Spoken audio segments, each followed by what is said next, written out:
nasional meskipun isinya orang Madura semua yang berbahagia. Alhamdulillah pada kesempatan ini saya diberi kesempatan untuk bisa silaturahim. Sebenarnya sudah agak lama ya. Tapi ini suatu hal yang positif bagi saya bisa ketemu lagi dengan beliau saya. Betul, saya memang dulu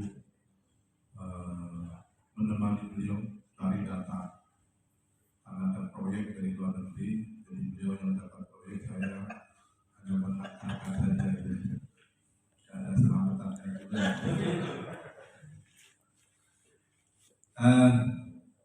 Yang saya kesempatan ini satu lagi yang ingin saya koreksi. Saya agak terganggu dengan penyebutan nama saya yang salah gitu. Itu sudah diselamati kambing ya. Kalau dari Sofiullah jadi Saifullah kembali kambing lagi. Jadi tolong hati-hati menyebut nama orang karena sudah diakikahi ya, tidak usah diubah-ubah nama orang itu ya. Baik, saya ingin melanjutkan saja apa yang disampaikan oleh beliau itu.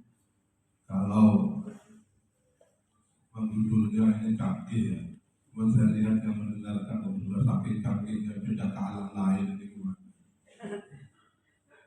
Duduk di luar gitu ya, karena canggih sebenarnya nyambung aja wireless begini luar biasa. Tapi semangatnya harus kita apresiasi, bagus. Tadi pembukaan sudah pakai bahasa Inggris. Saya bilang nanti ya, Madura itu hampir sama dengan bahasa Inggris kosakatanya gitu ya. Sehingga orang Madura belajar bahasa Inggris itu lebih cepat tidak bisa.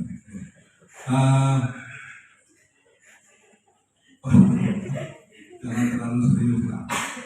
Saya itu menginginkan forum di Jogja ini kalau Madura tak betul. Karena saya sendiri itu satu waktu tak betul kota itu kayaknya sudah mulai diragukan. Karena saking seringnya berbahasa Indonesia. Pak lupa ya betul tadi. Cuma karena ada orang asing di sini. Jadi beliau ini paham loh. Minimal standarnya dirasani itu ngerti kan. Sudah paham. Jadi bicara tentang apa itu. Saya cuma menyesuaikan judul tadi tidak sempat adalah sudah kelihatan seminar ya.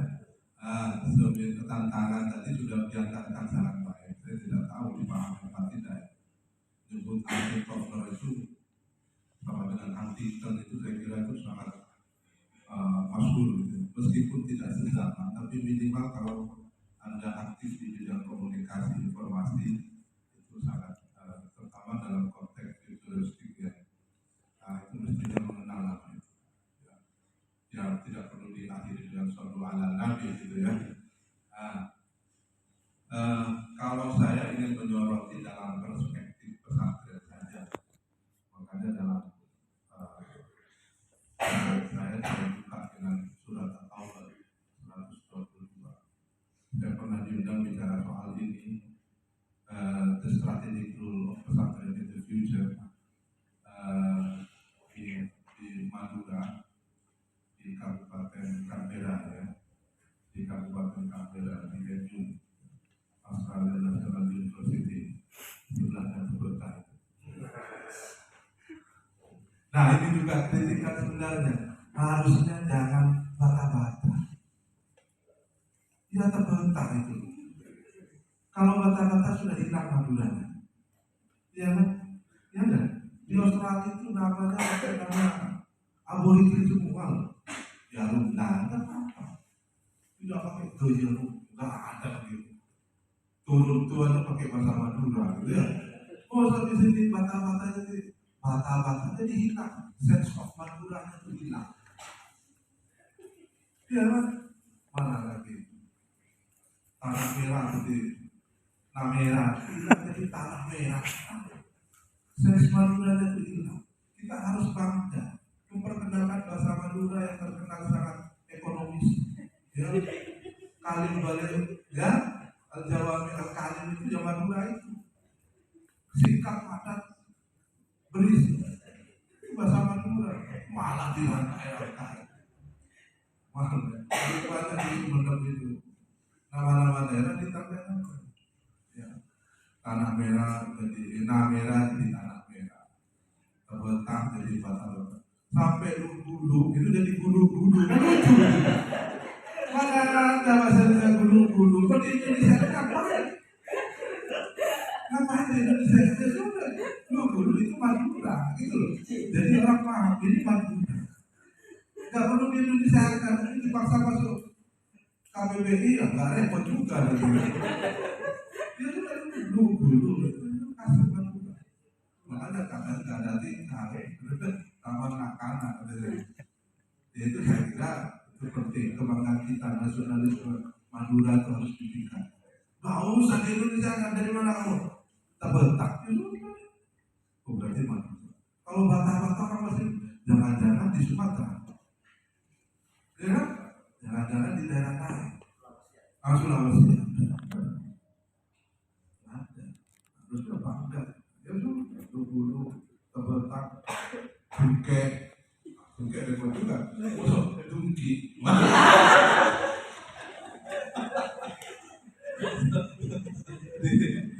Di Indonesia ada di Dungki, lah, hilang Madura. Ya, satu yang besar. Kita harus bangga. Jadi orang Madura itu harus bangga dengan bangga kafah. Madura itu bahasanya itu bangga dengan bahasa yang ciri khasnya luar biasa. Punya diferensiasi yang sangat kuat, ya. Punya ciri khas, uniquely itu suatu hal yang sangat mewah untuk zaman sekarang. Makanya kalian kalau masuk di pertokoan yang elit di Jakarta, itu namanya ada nama butik. Butik itu toko yang eksklusif, yang dijual hanya satu, tidak ada dua. Baju hanya satu, ya, tidak ada nomor beda dengan di Matahari. Itu satu store, itu satu sama semua, gitu ya. Sale, gitu ya. Sale 70%. Beli baju dapat foto, dapat ando, gitu. Begitu naik bis kota kembal satu bis. Kalau kamu masuk di butik itu eksklusif. Jadi beli baju di sana, kalau keliling kemana seluruh dunia nggak ada yang sama. Itu hebat. Eksklusif, unik. Tapi mah harganya mah tiap kelas ini ada. Ya, butik. Jadi memang Christian Dior misalnya atau Krokodil itu punya merek-merek tersendiri. Karena yang sudah masuk Matahari, orang Matahari sudah tidak eksklusif. Masuk kita jadi orang kaya itu ingin diidentifikasi sebagai kaya itu apa? Ketika dia berbeda dengan orang lain. Kapitalisme itu begitu, penghargaannya adalah pada para pemilik modal, para pemilik kapital. Bukan identitas dirinya. Siapa yang hebat adalah orang pemilik modal, pemilik kapital.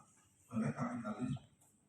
Identitas kemanusiaannya sudah hilang, dehumanisasi.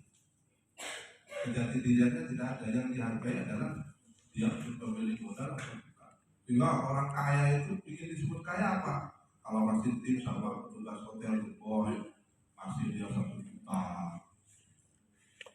Ya, dan seperti kita sudah kasih 10 ribu minta kembalian dan gimana itu ya. Itu tidak kaya. Nah, itu definisi kapitalisme. Dan ini bagian dari society 5.0 dalam artian kalau ini penekanannya masyarakat Internet of Things, ya, artificial intelligence. Indonesia ini juga termasuk negara yang mendapatkan berkah dengan adanya COVID-19. Ya kan? COVID-19 bisa apa yang dijelaskan oleh Bidang Manitia tadi. Bagaimana Internet of Artificial Intelligence yang semuanya berbasis pada internet. Andaikan tanpa ada COVID-19, kita masih butuh 30 sampai 50 tahun untuk sampai ke sana Indonesia. Tapi berkat adanya COVID-19 dilipat oleh Allah. Ini salah satu di balik hikmah. Meskipun untuk bisa melipat itu sudah berapa ribu nyawa yang harus hilang, termasuk guru-guru kita, kiai-kiai kita, sudah banyak. Tapi itu memang dalam suatu hal membutuhkan pengorbanan. Kut kalau disebut pengorbanan itu adalah hal yang suatu niscaya dalam hukum alam. Tapi berkahnya kita rasakan di mana-mana seluruh Indonesia, pelosok manapun kenal yang namanya internet, at least. Ya kan? Ada sekarang Zoom, ya, Zoom-nya, ya, Zoom semua sudah hampir tahu Zoom. Coba andaikan tidak ada, kita nggak tahu Zoom, tahunya Zoom rutin. Ya. Kalau tanpa COVID-19 kita nggak tahu. Ada Gojek, ada GoFood, ada Shopee, Lazada, ya, Tokopedia, Traveloka, semuanya itu berkat lipatan yang disebut dengan disruption. Itu membuat kita menjadi nyaman. Borderless, dunia itu ada dalam genggaman kita. Ada di HP. HP ini sebenarnya adalah penguasa dunia. Cuma di Indonesia itu zamannya maju, manusia belum siap untuk maju. Ya contoh HP lah. Di Indonesia, HP itu ukuran kaki apa? Kameranya. Ya enggak? Kalian di HP lihat kameranya. Berapa megapiksel, seberapa terang depan belakang. Ini mau beli HP, mau beli kamera. Sedangkan fungsi HP itu udah cukup untuk WA, minimal nunggu miskol, ada orang salah sambung. Kalau mau telepon sendiri pulsa kehabisan, kemana-mana ada wifi gitu. Tapi ya handphonenya gua canggih, bahkan ada yang mahasiswa itu bayar data ya sebab visi langsung ganti HP baru.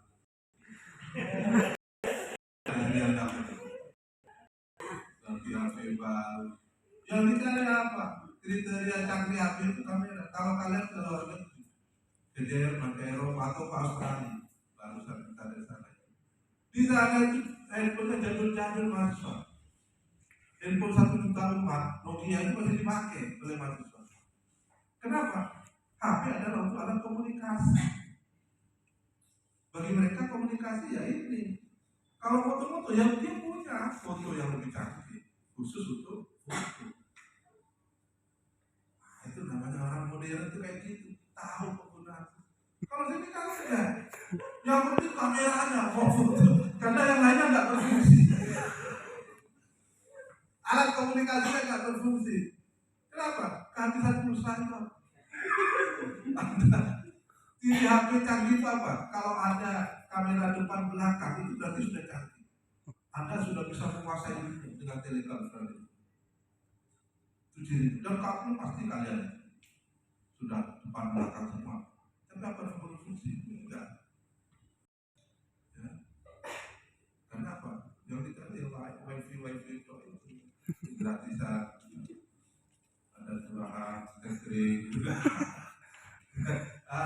Kayak gitu bicara tentang 5.0 itu harusnya 0.0 ya. Baik. Nah, di Indonesia masyarakatnya, society-nya itu belum siap.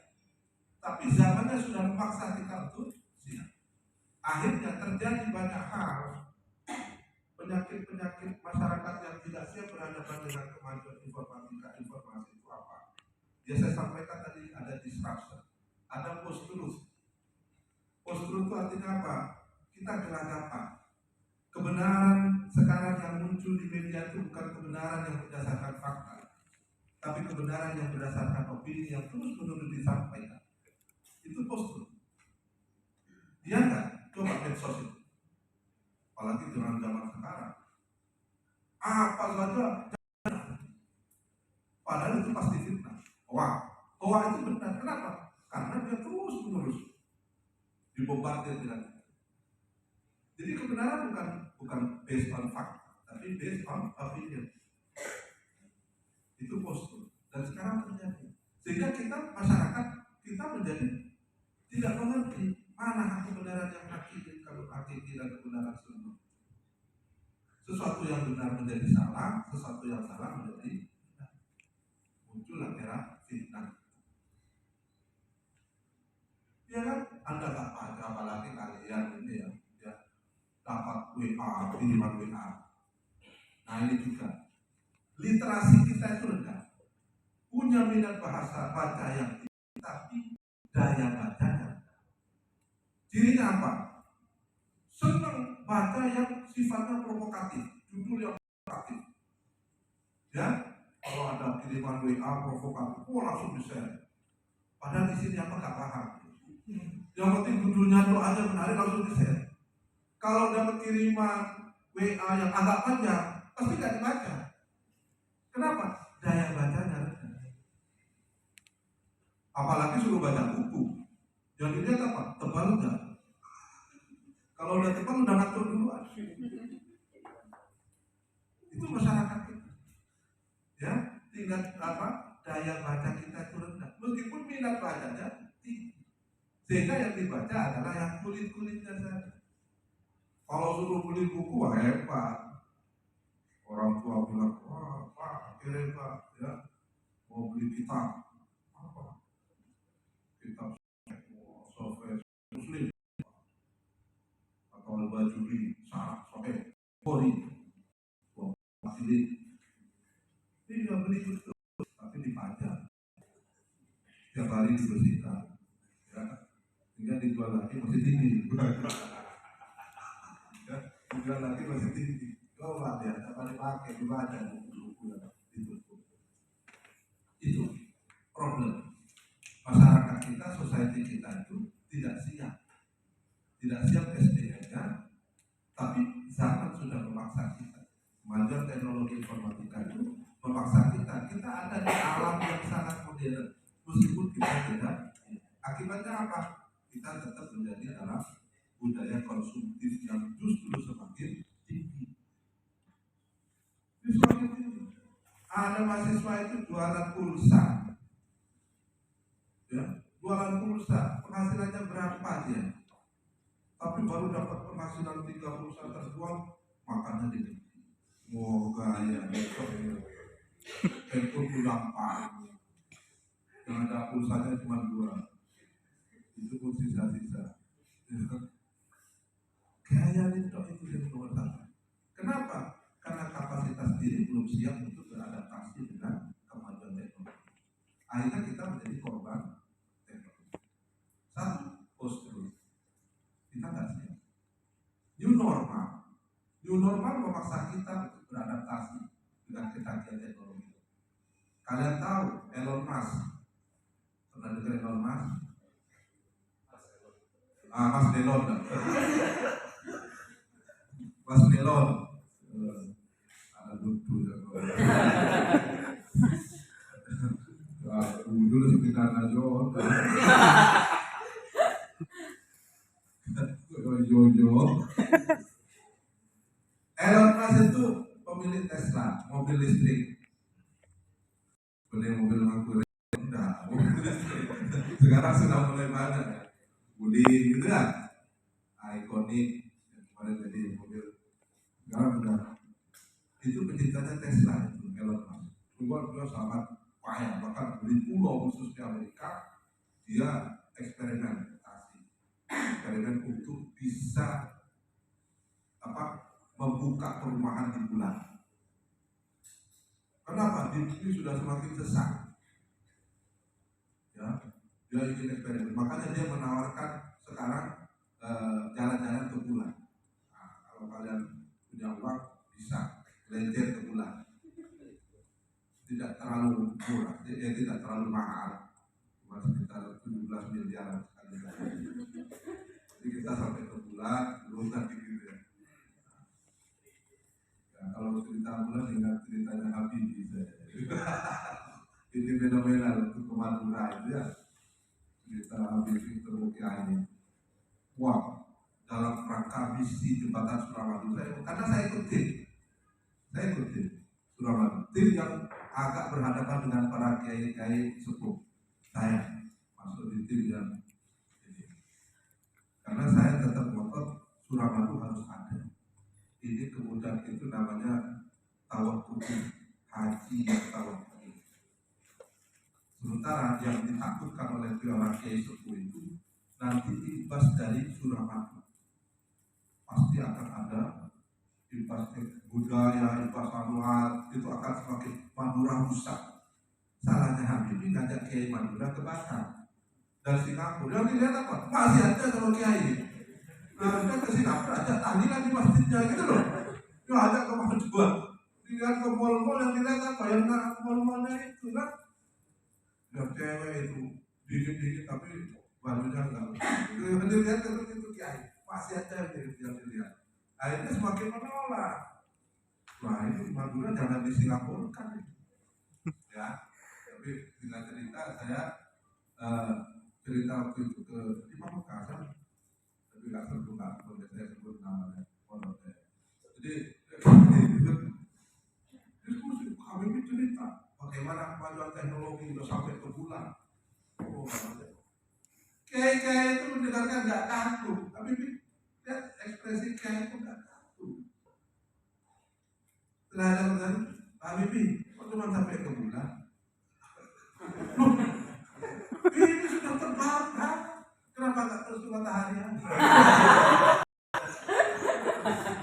Kenapa nggak terus ke matahari? Wah gantian Habibie, ini gimana? Serius, bagaimana mungkin?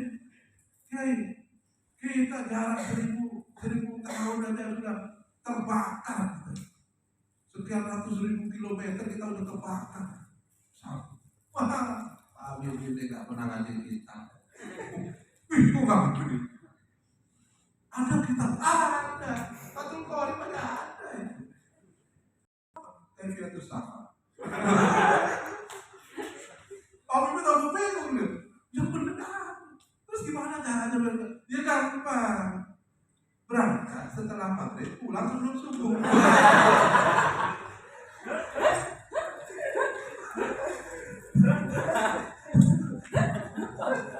Gagal kebantul. Jadi nggak perlu kemalasan, nggak perlu kemalasan Pak Habibie ya. Nggak perlu kemalasan. Itu kelebihan kehebatannya, romantiknya. Dia aja setelah isya, jadi nggak perlu apa ketinggalan sholat ya. Kekatan pulang. Luar biasa gitu. Pak Habibie juga ya. Itu kelebihan itu Madura terkenal itu ya. Logika romantiknya itu luar biasa. Dari mana tadi saya? Elon Musk. Sekarang punya proyek, tapi sudah sejak 2016. Namanya Neuralink. Kalian bisa di Google. Neuralink. Jadi buka itu proyek ambisiusnya Elon Musk untuk menyempurnakan artificial intelligence. Kalau sekarang artificial intelligence itu bukan manusia, tapi orang yang diberi kemampuan kecerdasan seperti manusia. Sehingga di Arab Saudi itu membaca berita. Kalau kalian keluar negeri di Singapura, itu pelayan-pelayan restoran bintang 5 itu sudah bukan manusia asli. Tapi dia bisa komunikasi dengan para konsumen. Kalau ditanya bukan manusia tapi terkenal itu ya, bukan AI itu. Di Arab Saudi punya beritanya AI semua ya, artificial intelligence robot, tapi dia memiliki kemampuan bisa seperti orang manusia. Ya, komunikasi kekurangan AI itu apa? Pada level kecerdasan menganalisa, karena untuk menganalisa dia data ya, semua kalau bisa di data dia. Cuman bagaimana memutus sesuatu hal ya yang tepat itu bisa dalam apa? Ketika keputusan strategi yang sangat penting dan bisa berakibat fatal itu dibutuhkan leadership. Nah, leadership ini tidak bisa dimiliki oleh AI. Karena seorang leader itu dia memiliki pengalaman, kepekaan, insting, intuitif, integritas juga, etika juga, estetik dalam dirinya. Dan itu diolah menjadi satu keputusan AI itu dia berdasarkan data saja, analisis matematik, positivistik. Gitu. Kalau ada tiga dengan apa, berarti kalau ada resikonya, ya analisanya tetap SWOT, mana strength-nya, mana weakness-nya, opportunity-nya, treatment-nya, analisnya, tapi tanpa ada kekuatan di balik. Nah, sekarang Elon Musk itu memiliki proyek namanya Neuralink. Neuralink itu chip yang dimasukkan di otak manusia. Ini tantangan bagi masyarakat. Karena kalian bangga kan hafal alfiah, bisa Inggris, bahasa Arab, bisa hafal Bukhari, hadis, ya bangga. Tapi dengan Neuralink itu kebanggaan itu jadi hilang. Kenapa? Tinggal saja dimasukkan chip. Kita harus syamil ya. Syamilnya dimasukkan di otak manusia. Dia sudah seperti ensiklopedia berjalan. Al-Quran dia bunyi mau juz berapa, mulai dari huruf apa, dia bisa. Karena sudah ada chip di otaknya. Coba ya. Jadi kebanggaan pada Al-Quran sudah tidak ada lagi. Tidak perlu kamu ngaji ke yang kemana-mana, tidak perlu kamu hafal Al-Quran. Masukkan chip Al-Quran aja udah bunyi kalian Al-Quran. Coba, itu proyek tantangan bagi kita dari kalangan pesantren. Nah, bicara Al-Quran ini juga bagian dari message juga ya. Sekarang ini fenomenanya, ini juga bagian saya ini kebetulan dipercaya menjadi sekjen Majelis Permusyawaratan Pengasuh Pesantren. Yang bertanya para kiai ya, di 30 sekarang baru 25 provinsi pesantren. Tantangan pesantren itu apa? Ini saya penting itu sampaikan pada kalian. Jadi setiap negara dimanapun seluruh dunia itu pasti ditopang oleh 3 pilar. Pertama government, state, pemerintahan. Yang kedua militer. Yang ketiga modal kapital. Semua negara apapun bentuknya 3 penopangnya. Ya. Dan 3-tiganya memiliki sifat yang sama, karakter yang sama. Apa? Sifatnya komando. Government state, pemerintahan. Kalau kalian ingin menguasai negara, dikuasai tiga unsur. Kuasai pemerintahannya. Siapa? Indonesia presiden. Kalau presidennya sudah kena, sampai RT RW ikut. Ya, kalau presidennya senang Cina, apapun Cina sampai ke bawah. Kebijakan. Militer juga sama. Kalau jenderalnya sudah bilang merah, ya merah sampai operasi. Begitupun kapital. Kalau Surya Paloh sudah mendukung ini, wah semua media aja mendukung ini. Dan dia akan mengerahkan. Ini 3 kekuatan ini. Sehingga negara-negara itu untuk menguasai negara lain, tinggal pilih di antara 3 pilar ini. Kalau bisa dikuasai 3. Dan itu terjadi Arab Spring. Negara-negara Arab sekarang hancur gara-gara 3 pilar itu dikuasai. Banyak yang pecah, banyak yang sudah stateless sekarang. Damaskus itu sudah hilang. Ya, Damaskus, Jordan, Yaman terpecah. Ada Son'a, terus ada Sudan, terpecah. Karena 3 pilar itu dikuasai. Dengan apa? Modal. Mesir lebih parah lagi. Militernya dikuasai, pemerintahnya dikuasai, modalnya dikuasai, disubsidi oleh apa? Ganja. Militer. Jangan membaca itu. Ngeri. Indonesia yang masih bertahan. Indonesia masih bertahan. Kenapa? Indonesia punya 1 pilar yang tidak dimiliki oleh seluruh dunia. Apa? Pesantren. Pesantren itu pilar NKRI yang sebenarnya. Pesantren ada di seluruh hampir pelosok negara Indonesia. Lahir sebelum pemerintahan ini diproklamasikan. Dia membawa nilai-nilai. Tujuan pesantren adalah untuk mengokohkan kedaulatan bangsa. Para kiai itu mendirikan pesantren tidak menawarkan proposal apapun. Dia tidak mengharapkan bantuan dari manapun. Tapi dia membantu negara mencerdaskan kehidupan bangsa, mendidik para santri dengan akhlak. langsung pada wilayah grassroots, akar rumput, bersentuhan langsung dengan rakyat yang paling bawah, terdepan, terbelakang, terluar. Itu pesantren yang menanamkan nasionalisme. Ya, pesantren. Dan hebatnya pesantren tidak seperti sifat yang tiga itu, komando. Saya alumni Tebuireng, santri Tebuireng, punya pesantren sendiri, mendirikan pesantren. Tebuireng nggak bisa intervensi dengan pesantren saya. Kamu kurikulumnya harus begini, enggak. Saya berdaulat mandiri, ya kan? Betul dong. Kalian belum ditebak, nanti mendirikan pesantren, tidak mungkin kiainya akan intervensi. Harus ikut pokoknya enggak.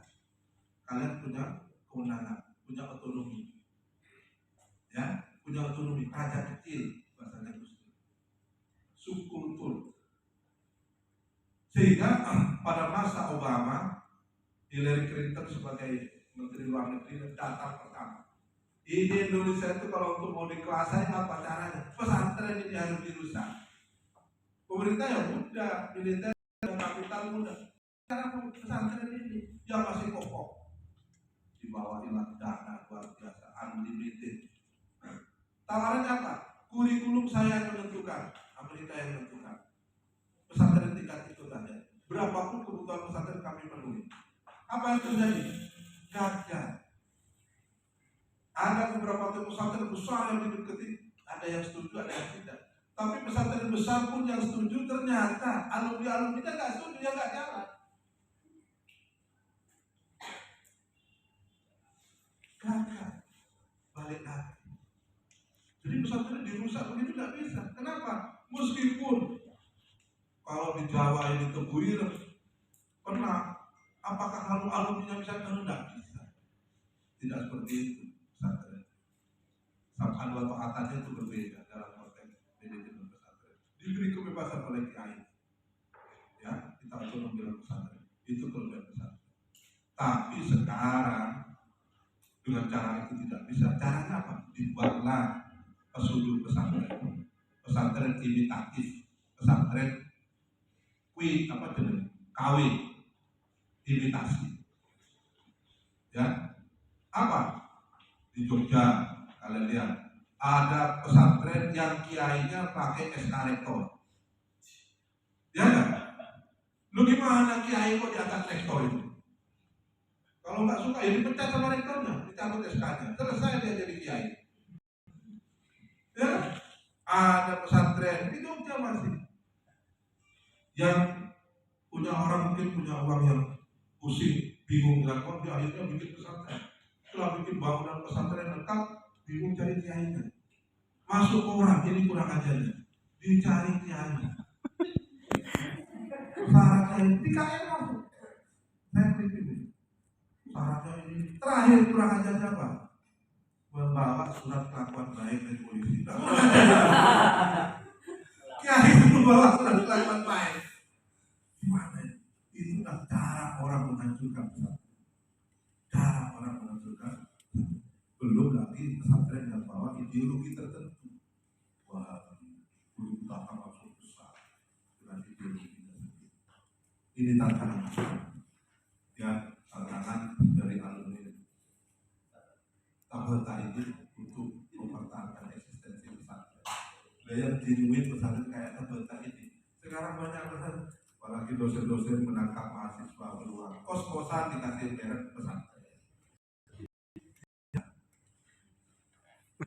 Oh, kalau urusan bantuan dari Kemenang pasti dia dapat. Kenapa? Jago bikin proposal.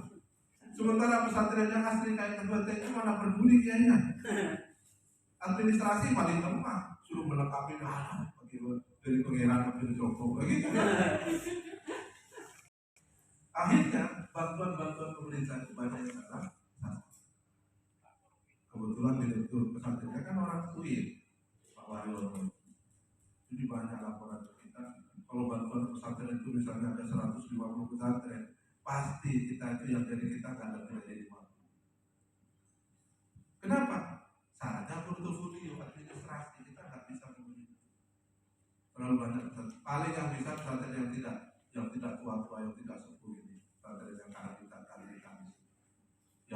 masyarakat yang peduli dengan administrasi. Ya, nah ini juga tantangan dan akhirnya muncul pesantren-pesantren model apa Panji bilang, kalau ada pesantren kiainya ya puluh tilmidah misalnya gitu ya, mana ada pesantren kiai memperkosai santrinya, udah ada di situ. Tapi masyarakat apa tahu itu asli pesantren? Nggak tahu. Kebiasaannya pesantren. Ada pesantren alumninya mesti jadi teroris. Akhirnya pesantren dianggap teroris. Ini tantangan, ya, tantangan bagi kita. Bagaimana kita membuka? Tadi saya senang dengan ide dan market itu bagus. Citra diri, identitas itu penting, ya. Bagaimana kita hidup di alam kustur, alam distraction, normal kita eksis dengan kesadaran. Kira itu